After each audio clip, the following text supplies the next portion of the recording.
Hello friends, welcome aboard the Moonlight fairy tale train.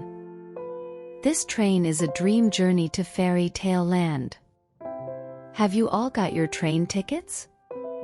Subscribe and hit the like button to always be able to ride. Close your eyes, prick up your ears, and listen in a comfortable position.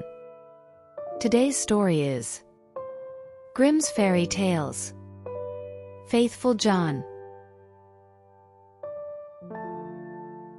Once upon a time, there was an old king who was ill. He thought he was lying on what could be his deathbed. So he called for a faithful John, his most trusted servant, named so because he had always been true to the king. When faithful John came to his bedside, the king said, "My most faithful John, I feel the end of my life approaching. My only worry is about my son. He is still young and might not always know how to handle things. If you do not promise to teach him everything he needs to know and to be his guardian, I cannot die in peace." Faithful John replied, "I will not abandon him and will serve him faithfully even if it costs me my life." Hearing this, the old king said, "Now I can die in peace and comfort." He added, "After my death, you must show him all the rooms, halls, and vaults, and all the treasures within the castle. But you must not show him the last room in the long corridor, which contains the portrait of the Princess of the Golden Kingdom. If he sees that portrait, he will fall deeply in love with her and will face great danger for her sake. You must protect him from that." After faithful John gave his promise to the old king again, the king spoke no more, laid his head on his pillow, and died. After the old king was laid to rest, faithful John revealed to the young king everything he had promised his father on his deathbed. He said, "I will certainly keep this promise and will be as faithful to you as I was to your father, even if it costs me my life." After the period of mourning had passed, faithful John said to the young king, "It is now time for you to see your inheritance. I will show you your father's palace." He then took the young king around, showing him all the wealth and splendid residences, except for one room with a dangerous painting. However, the painting was positioned so that when the door was opened, it was directly in view and was so exquisitely crafted that it seemed to breathe and live. There was nothing more enchanting or beautiful in the entire world. The young king noticed that faithful John always bypassed this one door and asked, "Why do you never open this door for me?" Faithful John replied, "There is something inside that would terrify you." But the king said, "I have seen the entire palace, and I also want to know what is in this room," and he attempted to force the door open. At that moment, faithful John stopped him and said, "I promised your father before he died that I would not show you what's inside this room. It could bring the greatest misfortune upon both you and me." "No," the young king answered, "if I do not go in, it will be my certain ruin. I will not have peace day or night until I have seen it with my own eyes. I will not leave here until you have unlocked the door." Realizing there was no other way, with a heavy heart and many sighs, faithful John finally took out the key from the large keyring. As he opened the door and entered, he thought by standing in front of it, he could block the king's view of the portrait. But what was the use? The king stood on his tiptoes and saw the portrait over his shoulder. And when he saw the portrait of the maiden, so magnificent and shining with gold and precious stones, he fainted and fell to the ground. Faithful John lifted him up, carried him to his bed, and sorrowfully thought, "The misfortune has befallen us, what will become of us now?" He then revived the king with wine until he came back to himself. The first words the king said were, "Ah, the beautiful portrait. Whose is it?" "That is the princess of the Golden Kingdom," answered faithful John. Then the king continued, "My love for her is so great that if all the leaves on all the trees were tongues, they could not express it. I will give my life to win her. You are my most faithful John, you must help me." The loyal servant pondered for a long time on how to go about the matter, for it was difficult to even catch a glimpse of the king's daughter. At last he thought of a plan and said to the king, "Everything she has is made of gold: tables, chairs, dishes, glasses, bowls, and household furniture. Among your treasures there are 5 tons of gold. Let one of the goldsmiths of the kingdom fashion these into all kinds of vessels and utensils, and all kinds of birds, wild beasts, and strange animals that may please her. We will go there with them and try our luck." The king ordered all the goldsmiths to be summoned, and they had to work night and day until at last the most splendid things were prepared. When everything was stowed on board a ship, faithful John dressed as a merchant, and the king had to do the same to make himself completely unrecognizable. They then sailed across the sea, continuing until they reached the city where the princess of the Golden Kingdom lived. Faithful John advised the king to stay behind on the ship and wait. "Perhaps I shall bring the princess with me," he said, "so make sure everything is in order, have the golden vessels set out and the whole ship decorated." He then gathered all kinds of golden items in his apron, went ashore, and walked straight to the royal palace.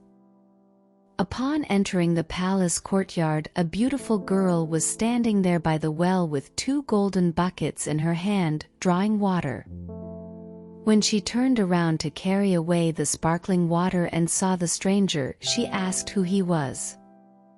He replied, "I am a merchant," and opened his apron to let her look inside. Then she exclaimed, "Oh, what beautiful golden things," and put her pails down to examine the golden wares one by one. The girl said, "The princess must see these. She takes great pleasure in golden things and will buy all you have." She took him by the hand and led him upstairs, as she was the lady-in-waiting. When the king's daughter saw the wares, she was delighted and said, "They are so beautifully made that I will buy them all from you." But faithful John said, "I am only the servant of a rich merchant. The items I have here are nothing compared to those my master has on his ship. They are the most beautiful and valuable gold items ever made."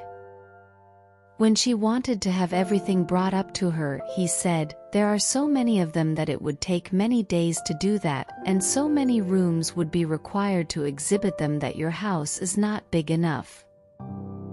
This only excited her curiosity and longing further, until she finally said, "Take me to the ship, I will go there myself and behold the treasures of your master." Faithful John was overjoyed at this and led her to the ship. When the king saw her, he realized that her beauty surpassed even that of her portrait and thought his heart would burst in two. She then boarded the ship and the king led her inside. However, faithful John stayed with the helmsman and ordered the ship to be pushed off, saying, "Set all sails so it flies like a bird in the air." Inside, the king showed her the golden vessels, each and every one of them, as well as the wild beasts and strange animals. Many hours passed while she was seeing everything, and in her delight, she did not notice that the ship was sailing away. After she had looked at the last item, she thanked the merchant and wanted to go home, but when she came to the side of the ship, she saw that it was on the high seas far from land, and hurrying onwards with all sails set. "Ah," she cried out in alarm, "I am betrayed. I have been carried away and have fallen into the power of a merchant. I would rather die." However, the king seized her hand and said, "I am not a merchant. I am a king, and of no lesser origin than you are. If I have carried you away with subtlety, it was because of my exceeding great love for you. The first time I saw your portrait, I fainted to the ground. When the princess of the Golden Kingdom heard this, she was comforted, and her heart was drawn to him, so that she willingly consented to be his wife. While they were sailing onwards over the deep sea, faithful John, who was sitting at the forepart of the vessel making music, saw 3 ravens in the air coming towards them. He stopped playing and listened to what they were saying to each other, for he understood their language. One cried, "Ah, there he is carrying home the princess of the Golden Kingdom." "Yes," replied the second, "but he has not got her yet." Said the third, "But he has got her, she is sitting beside him on the ship." Then the first began again and cried, "What good will that do him? When they reach land, a chestnut horse will leap forward to meet him, and the prince will want to mount it, but if he does, it will run away with him, rise up into the air, and he will never see his maiden again." The second raven asked, "But is there no escape?" "Oh yes, if someone else mounts it swiftly, takes out the pistol found in its holster, and shoots the horse dead, the young king will be saved. But who knows that? And whoever does know it and tells him will turn to stone from toe to knee," said the first. The second raven added, "I know more than that, even if the horse is killed, the young king will still not keep his bride.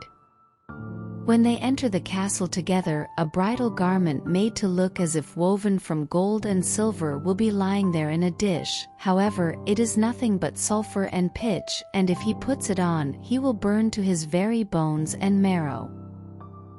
The third asked, "Is there no escape at all?" "Oh yes," replied the second, "if someone with gloves on seizes the garment and throws it into the fire to burn it, the young king will be saved. But what good will that do? Whoever knows it and tells him will turn to stone from knee to heart." The third raven said, I know still more, even if the bridal garment is burnt, the young king will still not have his bride. After the wedding, when the dancing begins and the young queen is dancing, she will suddenly turn pale and fall down as if dead. If someone does not lift her up and draw 3 drops of blood from her right breast and spit them out again, she will die. But if anyone who knows that declares it, he will turn to stone from the crown of his head to the sole of his foot. After the ravens had discussed this, they flew onwards, and faithful John had understood everything. From that moment on, he became quiet and sad, for if he kept what he had heard from his master, the latter would be unfortunate, but if he disclosed it to him, he himself would have to sacrifice his life. Eventually he thought to himself, "I will save my master, even if it brings destruction upon myself." When they reached the shore, everything happened as the ravens had foretold. A magnificent chestnut horse sprang forward. "Good," said the king, "it shall carry me to my palace," and was about to mount it when faithful John got in front of him, jumped quickly onto the horse, drew the pistol from the holster, and shot the horse dead. The king's other attendants, who were not very fond of faithful John, cried out, "How shameful to kill the beautiful animal that was to carry the king to his palace." But the king said, "Hold your peace and leave him alone, he is my most faithful John. Who knows what good may come of this?" They entered the palace, and in the hall there was a dish with the bridal garment lying in it, looking as if it were made of gold and silver. The young king approached it and was about to touch it, but faithful John pushed him away, seized the garment with gloves on, carried it quickly to the fire, and burned it. The other attendants began to murmur again, saying, "Look, now he is even burning the king's bridal garment." But the young king said, "Who knows what good he may have done? Leave him alone, he is my most faithful John." Now the wedding was solemnized and the dance began, with the bride also taking part in it. Faithful John was watchful and looked into her face, and suddenly she turned pale and fell to the ground as if she were dead. He hurriedly ran to her, lifted her up, and carried her into a chamber. Then he laid her down, knelt, and sucked 3 drops of blood from her right breast, spitting them out again. Immediately she breathed again and recovered, but the young king had seen this and, not understanding why faithful John had done it, became angry and cried, "Throw him into a dungeon." The next morning, faithful John was condemned and led to the gallows.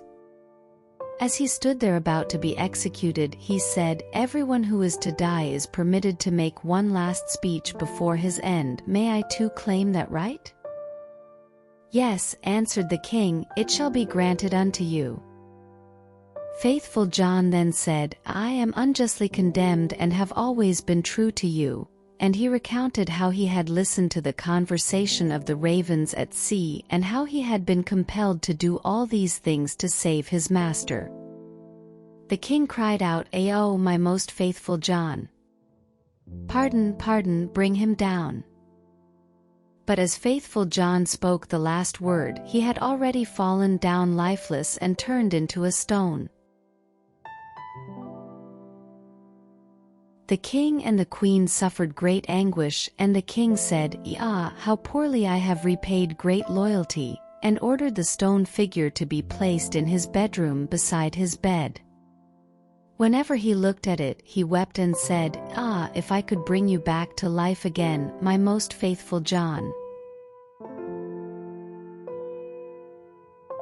Time passed, and the queen bore twins, 2 sons who grew quickly and brought her much joy.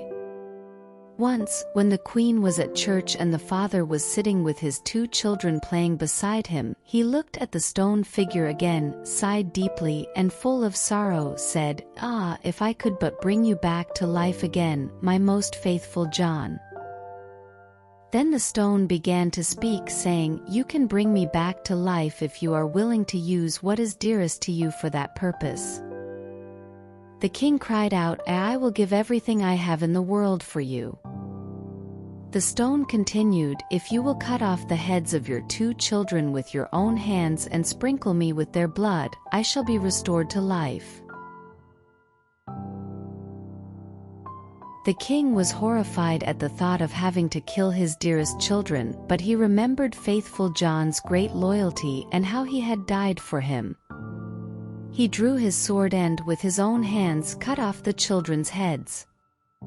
When he had smeared the stone with their blood, life returned to it, and faithful John stood once more safe and healthy before him. He said to the king, "Your loyalty shall not go unrewarded," and took the heads of the children, put them back on, and rubbed the wounds with their blood, at which they were immediately healed and began jumping around and playing as if nothing had happened. The king was filled with joy, and when he saw the queen coming, he hid faithful John and the 2 children in a large cupboard. When she entered, he asked her, "Have you been praying in the church?" "Yes," she answered, "but I have been constantly thinking of faithful John and the misfortune that befell him because of us." He then said, "Dear wife, we can give him his life again, but it will cost us our 2 little sons, whom we must sacrifice." The queen turned pale and was filled with terror, but she said, "We owe it to him for his great loyalty." The king was glad that she thought as he did, opened the cupboard and brought out faithful John and the children, saying, "Praise be to God, he is saved and we have our little sons back as well," and explained how everything had happened. They then lived together in great happiness until their death.